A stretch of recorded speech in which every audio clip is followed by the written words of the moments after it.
Hey, how's it going, you guys? My name is Justin, and welcome to Hello Lady. This just came out today with its English translation. It's been out for a few years, but it is now on Steam and a few other websites, depending on whether you want the all ages version, which is Steam, or if you want the 18 plus version, which you can find on a few different websites. I'll leave you to that if that's your thing, but I'm gonna go ahead and jump into it.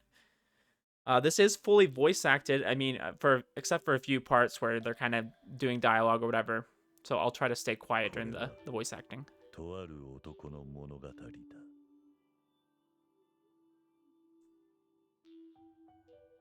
男の反逆と自由へ至る道のりの物語である。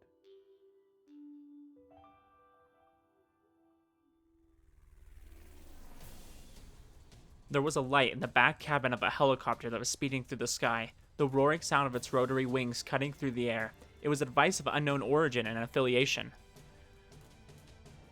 The faint backlight of the tablet displayed a map of the area below it, T Prefecture, Okushima City, Sume Ward. A rural landscape as far as the eye could see. It was a 10-kilometer area, centered around a circular road in the countryside. Unmanicured feminine fingers ran over the tablet, making it display new, detailed data with every tap. She was clad in a lab coat that seemed out of place in the tight space, and her perfectly proportioned body was hidden underneath it. Her eyes hid profound wisdom, a truly sobering beauty covered by the rough exterior of the armored machine. Tokino Yomase had an aura about her that made her hard to approach, like a soldier guarding something extremely dangerous. Tokino was not in the military, however. She was a scientist, and her lack of a manicure was due to her constant handling of chemicals and other experiment material. The level cabin suddenly tilted to one side. The ghost helicopter banked to the left, starting to lose altitude. The sound of its rotary wings reached the town, which was dark and silent, as you expect from a nighttime rural hub. It was rather old among helicopters, created by the American Bell Aircraft Corporation in 1956. Half a century had passed since its maiden flight, but the utility helicopter still saw use all over the world. Japan was no exception. You could see it used by both JSDF and civilians. The machine flying through Okushima skies had taken off on a police helipad, but unlike police helicopters, which were silver and sky blue in color, this one was a simple blue-gray.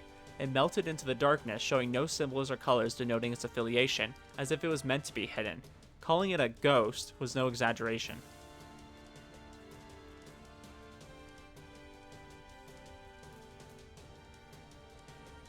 Giving no thought to the turbulence due to change in altitude, Tokino touched the screen and wrote down the predicted route of the target.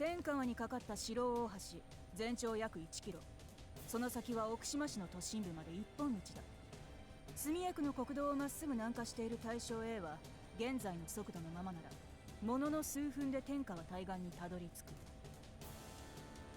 く。 Okushima was the largest town in T Prefecture, but it only had a population of 260,000. It was a little more than a generic rural town that just happened to have a developed area around its station.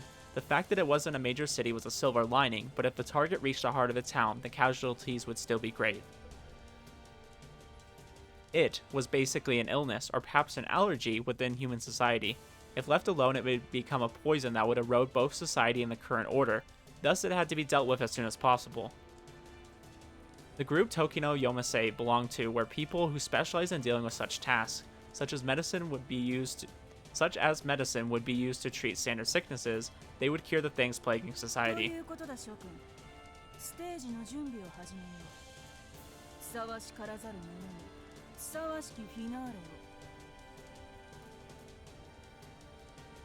The helicopter's cabin had 2 rows of seats.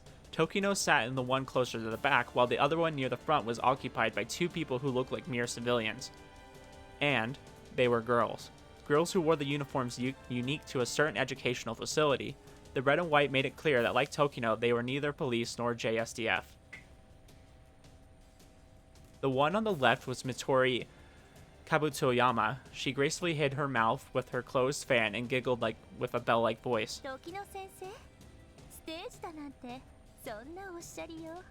明日ないですわ。そうかね。君たちの晴れの舞台には違いあるまい。外で羽を伸ばせて嬉しいのだと思っていたんだろうね。Tokino cracked a beast-like smile. It didn't suit her sagacious appearance whatsoever. She was quite excited. Her interest as a doctor, curiosity as a scientist checking on the result of an experiment, and arousal as a woman about to hunt down her prey had all overwhelmed her. However, Tokino knew she was a little bit more than a bit player. Like any other time, she was there as a supervisor to deal with unexpected circumstances. The girls were the star of the show, and tonight's performance would lead them to yet greater heights they stride forward. Or toward, excuse me. おとなしさん、あなたからも先生に何か言って差し上げたら？無駄話はそこまでにして気を引き締めなさい。私たちにはなすべきことがある。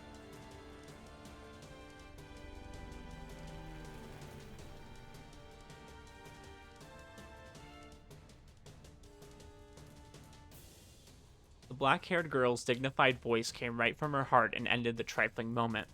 The ghost swerved downward, flying right above the large bridge. Flying so low above an urban area at night was utter madness, but the pilot handpicked from the JGSDF did it without any change in her expression. Or in his expression, excuse me. However, the descent was as fast as a free fall, and the air currents caused by flying close to the buildings was fierce, so the machine shook wildly. It was akin to a leaf caught in a whirlwind, so the passengers had to hold on tight.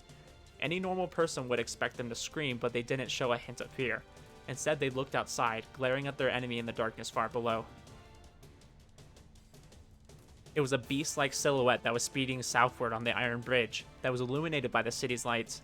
Its shape was humanoid, but it couldn't have been human. Humans couldn't run that fast. Target A had exceeded the predicted speed and had already arrived at Shiro Bridge. The other side was just 900 meters away.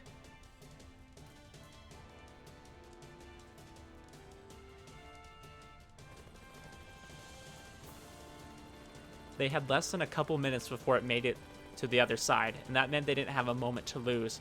The ghost helicopter sped up and quickly flew above the other end.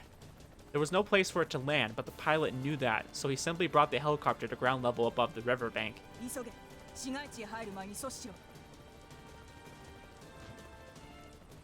Urged by Tokino, Saku Otonashi put her right hand over her hair to prevent it from becoming a mess due to the rotor's wind pressure, then jumped to the ground. She stood tall and proper. Saku gave the impression of a strong bow. It almost felt like her presence alone changed the very air around her. Mitori elegantly stood right next to her. It didn't look like she was tense. Instead, she had an impish smile on her face, which was quite unlike the one she usually wore when simply chatting in the classroom. 同じことだよ、サク、君がいる以上は。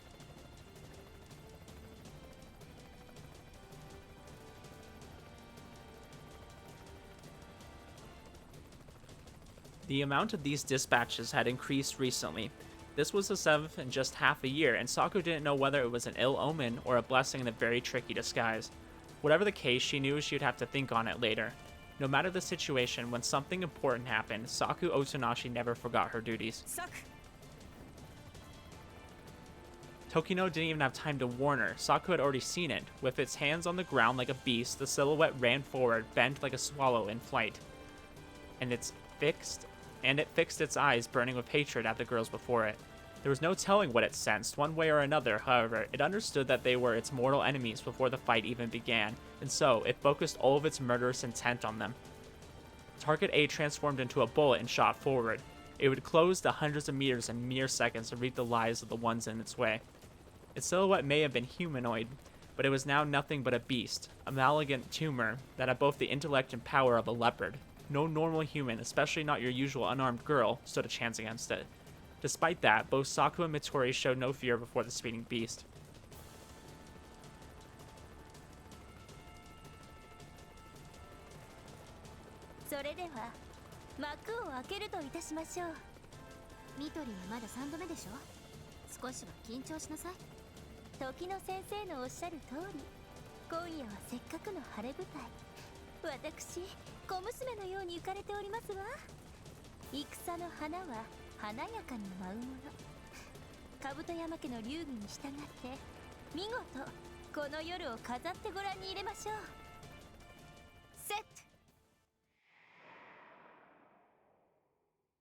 We are such stuff as dreams are made on.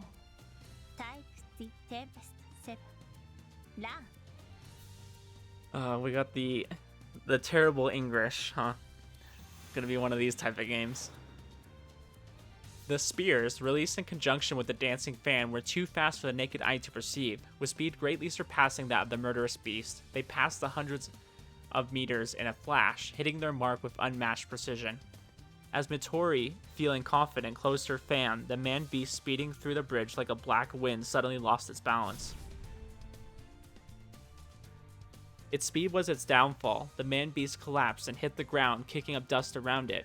It then tried to stand up, but no amount of struggling was enough. It seemed to almost be bound by invisible spears.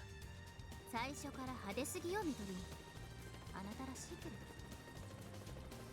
ど久しぶりでしたものでつい力が入りすぎてしまったようですわ Squinting a bit, she opened her fan, covered her mouth, and laughed.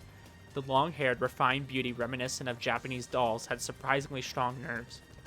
では楽しんできたまえ君らのステージを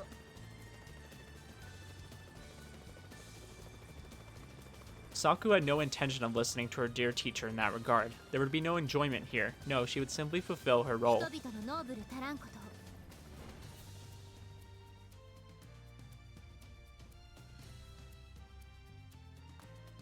どんな自分になりたいだろうそれはとてつもなくありきたりの問いかけだ誰だって一度は明日の自分にある輝きを夢見ることは誰にでもできるが現実は冷酷極まりない眠るウサギを亀が追い抜いていくというおとぎ話はつまるところ眠らないウサギに亀では勝てないという厳然たる事実の証明なのだからだからこそ音無し作はより高くより先を恋願うかつてを振り向いたところで意味はない絶えざる歩みで一途に一心に前進を続けるそんな自分でありたいと今この瞬間も思っている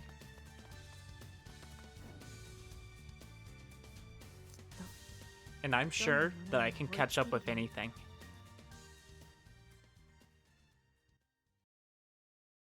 Hello, lady.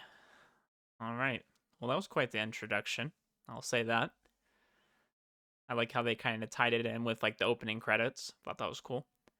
Reminds me of, like, a movie or something. So part 1, The Curtain Rises.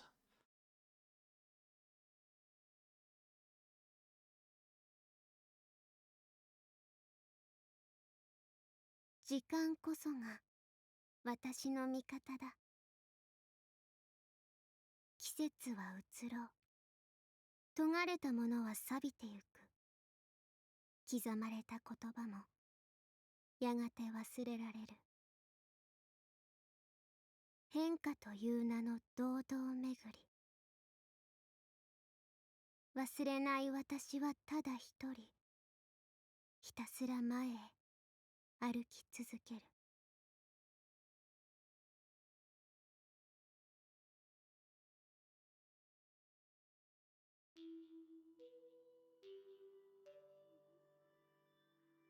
Alright, you guys. I think I'm going to end it there. So I'll make part 1 probably in one video.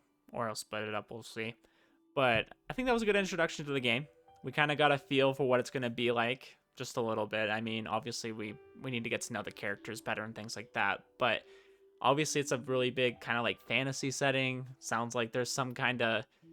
I guess you would call it a disease. I think it's turning people into like beast-like creatures, even though they're kind of humanoid still, but apparently they can go really fast. Interesting. And I guess those girls, they had powers or something. That's kind of what I was getting from it, but we'll have to keep playing and find out for ourselves what's actually going on. I'm still a little confused, but you know, this was like the first like 10 minutes of the game, so I think you can forgive me. But anyways, guys, I'm going to be uploading these pretty frequently. I'm going to be going through the game. I'm excited. I mean, I haven't really played a game like this in a very long time, so forgive me if my pronunciations aren't too great. And yeah, I will see you guys in the next episode.